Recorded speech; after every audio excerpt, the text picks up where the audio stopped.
Paper RPSC आयोजित करवा रही है, जो वरिष्ठ अध्यापक भर्ती परीक्षा का है, जो जीके का पेपर था।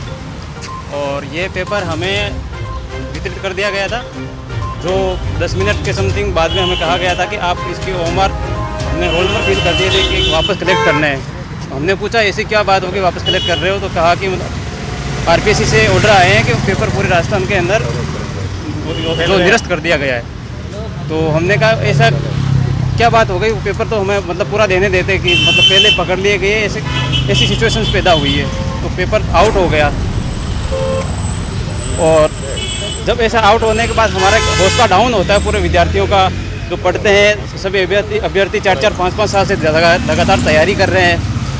इसकी वजह से कहीं दूर से आते हैं लोग, यहाँ रहते हैं, आयोग का कुछ नहीं जाता है, बस बच्चों की ज़िंदगी ख़राब हो रही है, उनकी उम्र बीतती जा रही है।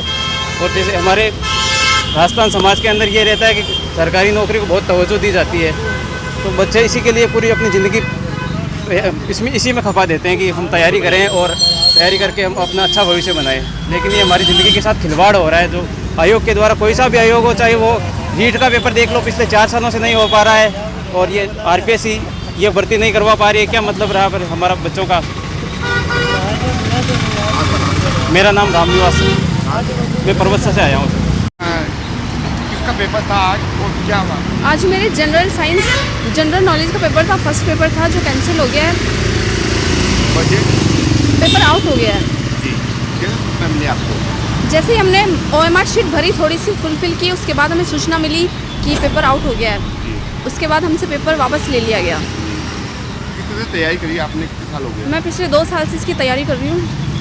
काफ़ी मेहनत की है मैंने, बट अब सडनली हम दूर से आते हैं, आने जाने में भारी पड़ता है। अब सडनली मुझे यहाँ के पता पड़ा है कि पेपर कैंसिल हो गया है। क्या उम्मीद लगा के बैठे थे आप?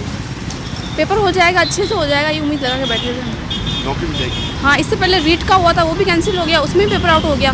तो कहीं ना कहीं सरकार की अनियमितता या सरकार की असावधानी भी है जो सामने आ रही है। सरकार को भी इस पर ध्यान देना चाहिए कि पेपर बार बार आउट ना हो। मैम, गरीब परिवार के जिससे माँ बाप बच्चे को पढ़ाते हैं, किस तरह से पैसे इकट्ठा करके बच्चों की भविष्य की सोचते हैं, क्या कहना चाहते हो आप?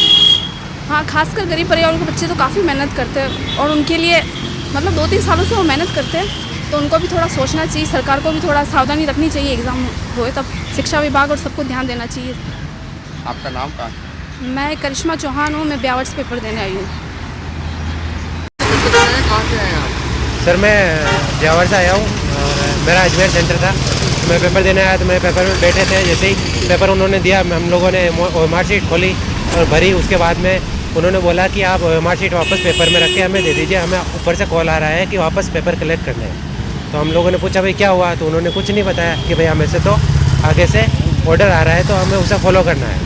इसके अलावा हम लोगों को बस इतना ही बताया कि भाई हमें कुछ नहीं पता, हम इस बारे में कुछ नहीं जानते। कितने साल हो गए पेपर देते हुए? सर मेरे को 4-5 साल हो गए पेपर देते हुए, और कोई भी ऐसा पेपर नहीं है आज तक जिसमें मतलब जो भी पेपर देने जाते हैं कहीं ना कहीं से कुछ ना कुछ तो न्यूज़ आ ही जाती है कि आज यहाँ पर लीक हुआ, कल वहाँ पर लीक हुआ।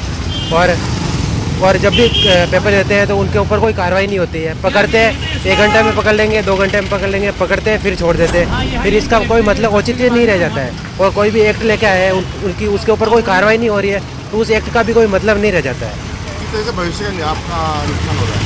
सर एक तो पेपर टाइम पे होते नहीं है, और पेपर होते हैं तो वो लीक हो जाते हैं। इस वजह से हम ओवर एज भी हो रहे हैं, प्लस हमारा मनोबल भी टूट रहा है।